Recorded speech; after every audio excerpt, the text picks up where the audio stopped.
Testing 1, 2, 3, 4, 5, 6, 7.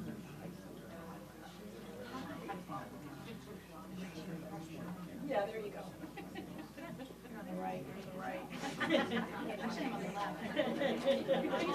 Yeah. Hi, Joe.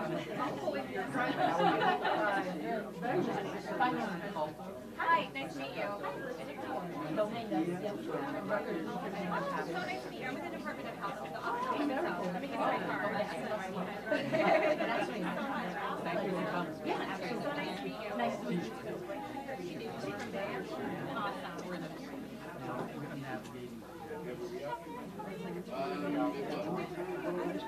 I miss you. Don't get that. Your feet, sorry.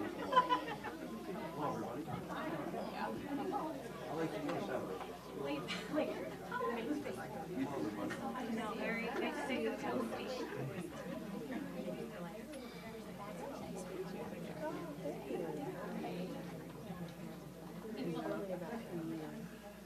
You good? Raj, whenever you're ready. Come over with Carol. Okay. Good morning.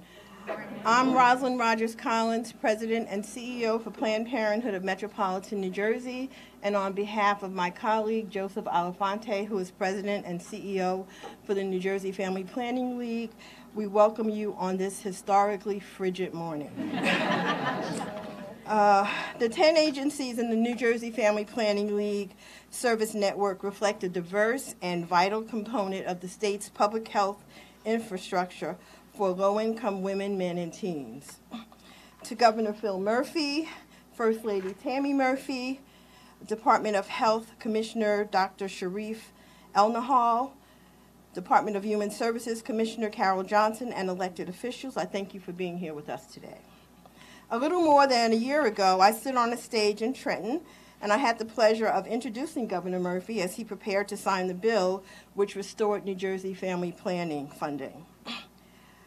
I, along with my colleagues in attendance, some of whom are here today, were thrilled that a hard-fought 8-year battle had finally come to an end as we reinstated the funding. We knew what this would mean for men and women across New Jersey. We knew that essential education programs and healthcare services absent in the communities we serve would be restored. We knew that thanks to committed legislators and our supportive governor advocating for women's health, our doors would remain open, enabling us to provide the care that millions in New Jersey, like Lane Uhas, have come to rely on and deserve. Please join me in welcoming Lane, a patient speaker who will share her amazing story with us. Lane?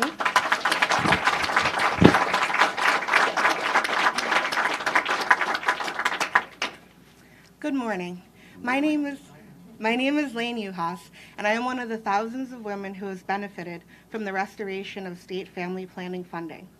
Due to a bevy of health issues that I face, reproductive health care is critical to my overall health. Planned Parenthood has helped ensure I get the care that I need, and the family planning funding restoration helped keep that care accessible and affordable. I've been dealing with doctors and specialists for most of my life, so I understand the runaround that comes with finding a new one.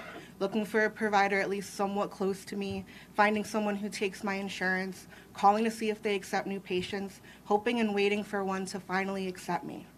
It has been a blessing to know that I can rely on Planned Parenthood for my reproductive health care needs.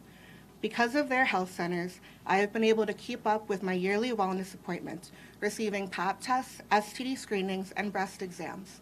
These are routine, necessary parts of healthcare, not an afterthought or a subcategory. Thanks to Planned Parenthood and the state family planning funding, I am also able to receive hormonal birth control at a price point that makes sense for my income level. And we call it hormonal birth control, but it's used for so much more than just preventing pregnancy. For some women, having a menstrual cycle can be painful, uncomfortable, or inconvenient. But for me, it's devastating.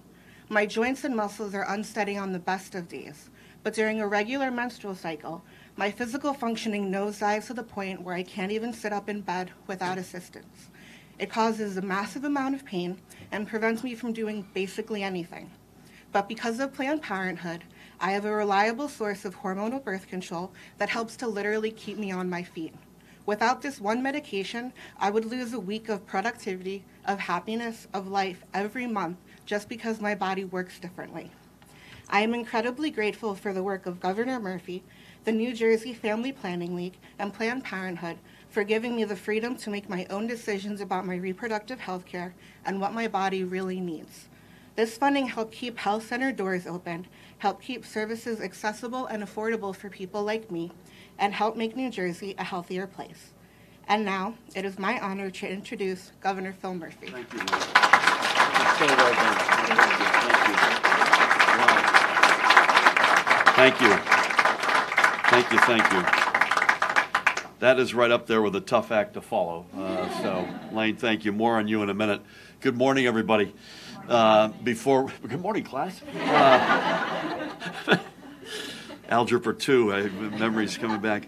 Before we get to the important topic of the day, I wanted to touch on a few off-topic items, if I may. First of all, as I think we all know if you read a newspaper today, Jackie Robinson would have been 100 years old today. So God bless him and all that he did to change this nation. Patterson's Larry Doby did the same for you baseball fans in the American League, and he also deserves a shout-out. As everybody here knows, and I'm living the dream here with my Mr. Rogers sweater look, which is a rare step for me, we are in the grip of some brutally and frankly dangerous cold weather. So much so that we considered actually postponing this event because we want to make sure you all got here in one piece and you get home or to wherever you're going in one piece. In particular, if you have an elderly family member or neighbor or you know someone else who might be vulnerable to the cold, please check in on them to make sure that they're safe and warm. And if you lose heat, do not try to be a hero. Do not try to brave it out. These are extreme and potentially life-threatening cold conditions. You saw in the Midwest a number of people have lost their lives, so this is real. There are warming centers set up throughout the state, and you can go to them for safety and warmth. Good morning. If you find yourself in this situation, you can call 211 or you can visit www.nj211.org. Again, that's www.nj211.org. Later today, I'm going to visit a shelter in Hackensack to check in with the residents there. Tammy's going to try to do the same somewhere in the center of the state. Thankfully, we should only be in this deep freeze for another day. But until it lifts, please take the cold seriously. If you need help, help is available. Also, after I leave here, on a separate topic, but exacerbated by the weather, I'll be visiting Elmwood Park to thank the brave women and men who responded last night to that horrific fire at the iconic Markel paper plant. I'm also going to go with them to the site of this blaze to talk with the folks there, including the chief executive officer. As I said, Markel is an iconic and historic New Jersey company. It was teetering on bankruptcy not more than a decade ago. It's come back to life. It's a manufacturer. It employs about 500 folks, and we have too few of those examples in this state right now. And we want everyone in Elmwood Park, from the first responders to the residents to those who work there, to know that we're with them. And as if one fire wasn't enough, I was on the phone this morning doing a radio interview talking about the weather, and the guy, it was a television, I was on phone, he was on television. He said, by the way, there's a fire at Newark Airport. Indeed, there was a fire in a parking garage. 17 cars caught fire. It is under control, but as you can imagine, there's a whole lot of ice as a result of that. So the deck, I think it's the third deck in that garage, is not yet open. So please, everybody, stay tuned and be safe. Now to the subject of our gathering. First of all, and most importantly, I want to thank Lane for that introduction, for that incredible story. It is for you and countless others across our state who depend on accessible health care that we are here. So God bless you and thank you.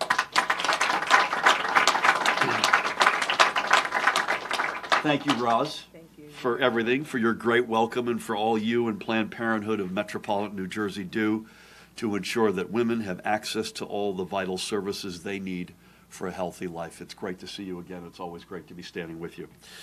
It is such an honor to be here at the New Jersey Family Planning League, and I'm equally honored to be standing up here with some other terrific folks in addition to Roz, including the one, the only, our First Lady Tammy Snyder-Murphy's in the house.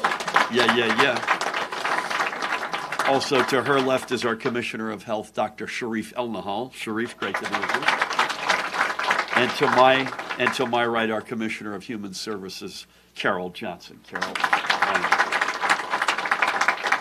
So as Roz alluded to, on February 21st of 2018, I signed my very first bills into law, restoring funding for Planned Parenthood and women's health and family planning services. They were first up to bat. Over the course of my first year in office, we signed 169 bills into law. And by the way, as of a package of bills that are being delivered as we speak to the legislature, we are now up to exactly 200 bills. But perhaps none have been as impactful in the lives and health of our residents than those very first ones. Across the 8 years that Governor Christie left these programs defunded, women were hurt. 6 women's health centers closed. Tens of thousands of residents lost their point of access to quality, affordable health care. Rates of sexually transmitted diseases increased. Rates of cervical cancer and breast cancer, especially among minority women and disadvantaged communities, increased. But today, 11 months since we put New Jersey in a new direction, we are seeing the early, real results of our efforts. This is not abstract. I need not say that. Lane speaks to that, spoke to it. This is real. It is real lives. It is real health realities. And that's the resounding message why we're here today, to make sure folks understand the actual impact that this is having. Because of our work, in 2018, the New Jersey Family Planning League added 4 clinics where residents could receive family planning services in nearby Harrison, Englewood, Dover, and Hackettstown, and opened an entirely new health clinic at Rutgers, Newark. Because of our work together, over 10,000 more patients were served in 2018 as compared to 2017. Because of our work, patients had access to 8,000 additional hours to receive vital services, including potentially life-saving cancer screenings, including, by the way, at night and on weekends. Because of our work, more than 40 critical staffing roles were filled to support this expanded access to care. Because of our work, more than 80,000 STD tests were provided free of charge. Because of our work, more women have access to long-acting birth control, which was one of the steps that Carol and her team took on that day in February. And through the Department of Human Services, we continue to work with stakeholders to implement the new Medicaid benefit for family planning services. You may recall, in addition to funding Planned Parenthood and to initiating the long-acting birth control, the postpartum at the postpartum period, we also made an explicit statement through our Medicaid reality for folks who are in what we would call the working poor bracket. So they're above the poverty line, but they're below 200% of the poverty line, and they're working, and they need our help. And all of this has been since February 21st, 2018, not even a year. And it was all made possible because of our renewed focus on putting women's health before partisan politics. In 2019, we intend to build on these accomplishments. And in the budget I'll be announcing in a few weeks, bless you, we will maintain our commitment to funding Planned Parenthood and women's health services so that we can. Our broader goal, of course, remains ensuring that politics never again interferes with a woman's access to vital health services, period. We must also recognize the important role that Planned Parenthood and women's health clinics play in tackling our maternal health challenges, the challenges that Tammy has taken on with providers and community leaders across the state through the Nurture NJ initiative. And by the way, Sharif and Carol are deeply engaged in this as well. New Jersey has among the highest rates of maternal and infant mortality in the nation, which is hard to believe, and the racial disparities are frankly staggering. These health centers are crucial in the delivery of prenatal care for expectant mothers, of follow-up visits for new mothers, and in ensuring healthy outcomes. We know from experience that when access is broadened, positive health care outcomes follow. It's that simple. We know that an investment in women's health and family planning leads to healthier women and healthier families. And that is an investment most definitely worth making. It is now my pleasure to introduce the First Lady of the great state of New Jersey, Tammy Snyder Murphy. Nice to see you. Nice to see you too. I think I drew the short straw following Phil, but I'll try. Thank you so much for. Exactly. So it's really an honor to be here with all of you, with our partners in government, and with the advocates and service providers who every single day put policy into action. Without you, the conversation around women's health and family planning would not be where it is today. As Phil mentioned, there is a direct tie between the work done here and at similar clinics across the state and tackling our maternal health crisis. Planned Parenthood is a key provider of prenatal care and contraceptive care, especially in underserved communities. In fact, women in Newark can receive that care right here. As Phil mentioned, this is a state with a maternal death rate nearly double the national average, and where a black mother is 5 times more likely than a white mother to die from maternity-related complications. So for those people, this care can literally mean the difference between life and death for that woman and her baby. When a mother knows what to expect during pregnancy and can plan her pregnancy, this leads to better health outcomes for the mother and for the child. This restoration of funding has been nothing short of transformative for women across our state. As we continue to build on this momentum, last week, together with our 2 commissioners here today, we launched Nurture New Jersey to raise awareness of the state's high maternal and infant mortality rates and to begin our work to eliminate racial disparities in maternal and infant health care. Every time we talk about this crisis, every time we tweet #NurtureNJ, we aim to ensure that every mother, every baby, and every family is given access to quality health care and the necessary programs and services needed for a better life. In sum, it is the meaning of this administration's investment in family planning. It means healthy mothers, it means healthy babies, it means healthy families. This is really building a stronger and fairer New Jersey for us all. Thank you for all of your hard work. Thank you, Tammy. I'll join you in that. Thank you very much, Mrs. Murphy. You look very familiar. With that, I'd love to ask our outstanding Commissioner of Health to come on up and say a few words, Dr. Sharif El-Nahal. Sharif?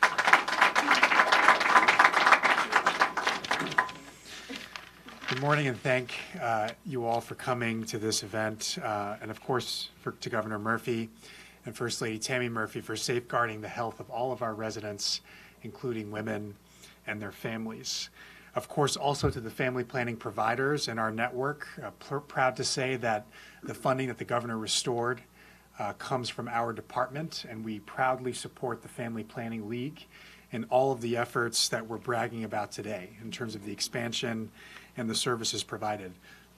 Lane's story spoke for itself. I'll tell a similar one about a patient that has benefited from care that a member of the Family Planning League provided.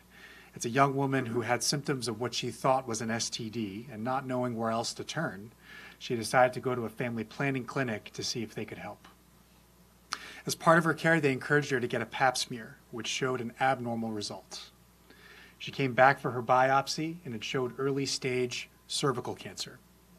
The clinic referred her immediately for care to a GYN oncologist, and she ultimately required surgery, which cured her cancer. To this day, she thanks the clinicians in that family clinic for saving her life.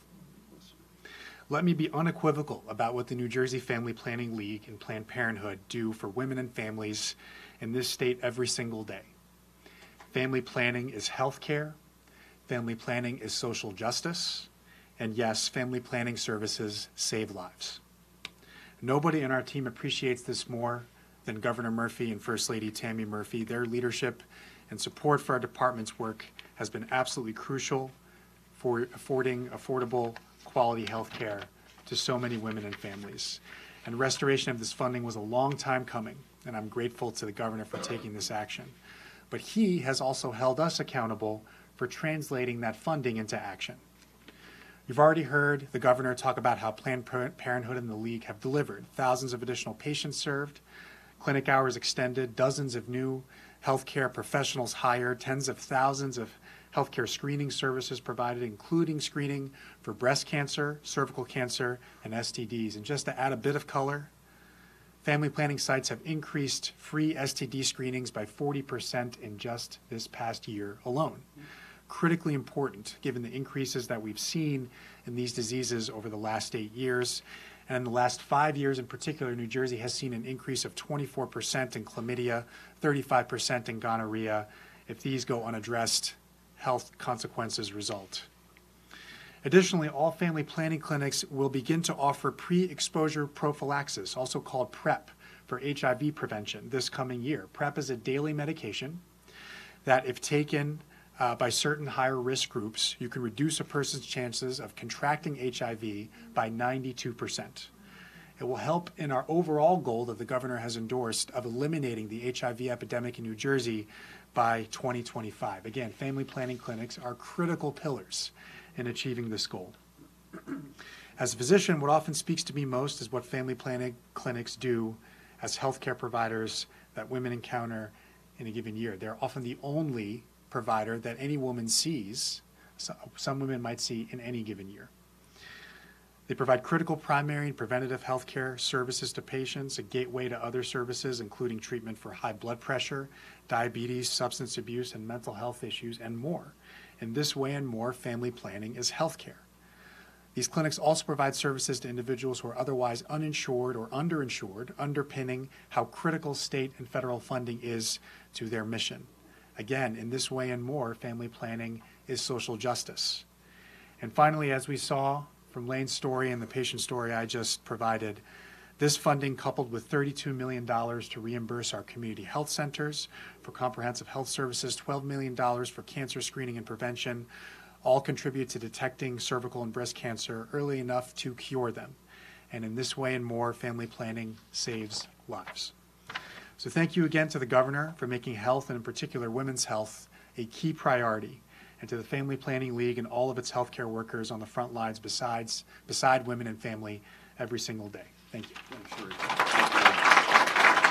Thank you. Very well said. I mean, health, I just want to say this, Roz, you're with us so often, but the two of you and the two of us have been together a lot lately on maternal infant mortality, on breaking the back of the opioid scourge today for women's health. Getting that right is pass-fail. You don't get an A- for any of that. Either you get it right or you don't. And we spend an enormous amount of time on it, and the commissioners and the leadership are just extraordinary on our team. I can't say enough good things about them, so thank you for that, Sharif.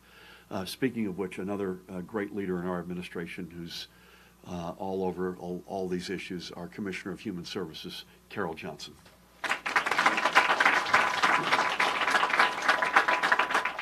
Good morning, everyone. Thank you so much for being here. I really want to start today by thanking the League, the Family Planning League, and Planned Parenthood for all of your incredible work.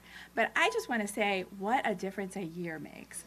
Everyone in this room, I'll just take you back a little bit to a time so I grew up in New Jersey, but for the last 5 years before I came home for this job, I was sitting in a chair in the Obama White House working on expanding access to health care, expanding access to contraception, making sure contraception was a guaranteed free benefit in individual health plans, making sure that we were fully funding Title X and making sure that people got access to coverage. And in my home state in New Jersey, we were losing ground on the things we already had.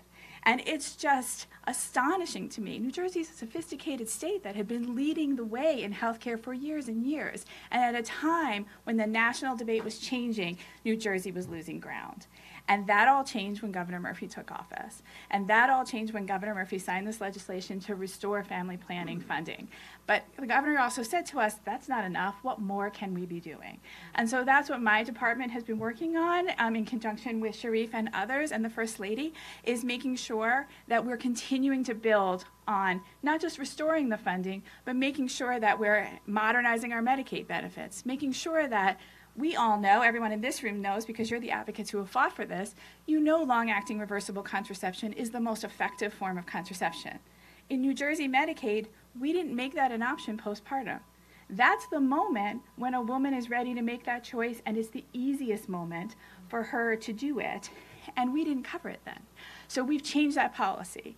Now, you all also know, because you work in the advocacy field, that you can't just change the policy, right? You change the policy, you make the payment available, you actually have to do the outreach and the provider education, and that's the part we're working on now, to make sure that providers know that this benefit is available, to make it as easy as possible to get the contraception devices readily available so that providers can do this. And so that's the work that we're working on now.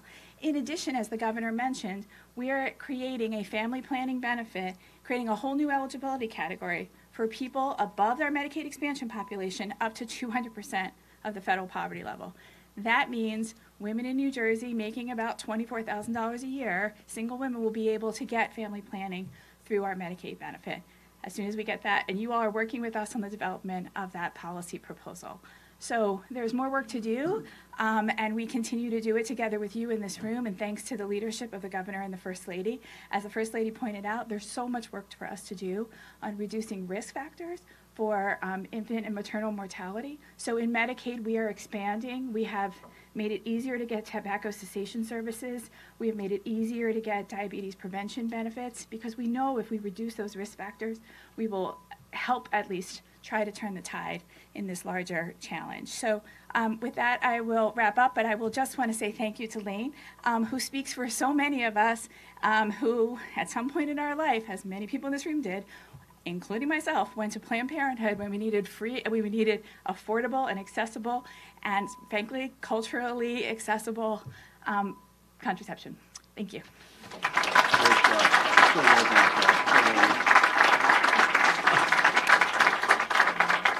I feel badly you're over there by yourself for the next couple minutes, but you know, I couldn't help but Carol had it completely right. You know, we got to get both cylinders on this car going in the same direction at some point. So we had the Obama administration, which was opening up healthcare and making it more affordable and accessible while while the car was in reverse in New Jersey. We now get the car going forward in New Jersey, and all hell's breaking loose in Washington going the other way. So at some point, please God, can we get both?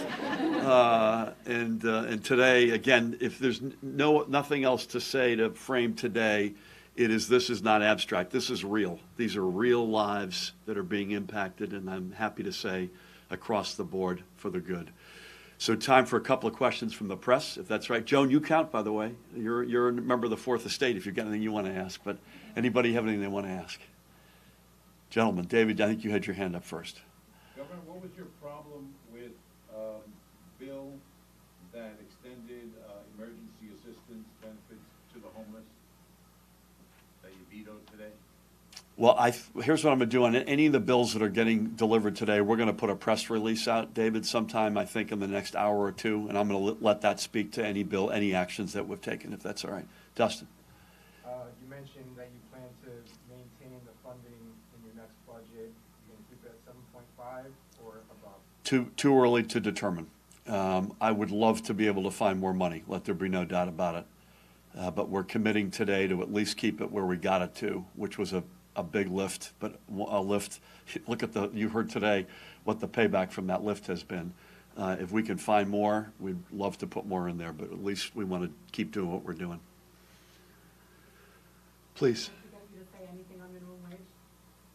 On minimum wage? Yeah. Well, I hope it passes today. I actually don't. Is it there? I think today's the day. Yeah. Yeah, and assuming it passes, the only thing I'd say is we're going to sign it pretty quickly, and we'll let you know. It'll be measured in days, when and where. But we're all going to be together, and it's going to be a big, happy, positive moment for New Jersey. Roz, I want to thank you again and your whole team, both here and around the state. You do extraordinary work. To all the advocates who have stood with us, to the leaders in government, to the folks who rely on organizations like this to keep their lives as healthy as they can be. Cannot thank you enough. Please be safe, stay warm. When in doubt, get into a building that has heat and stay there until further notice. Thank you all.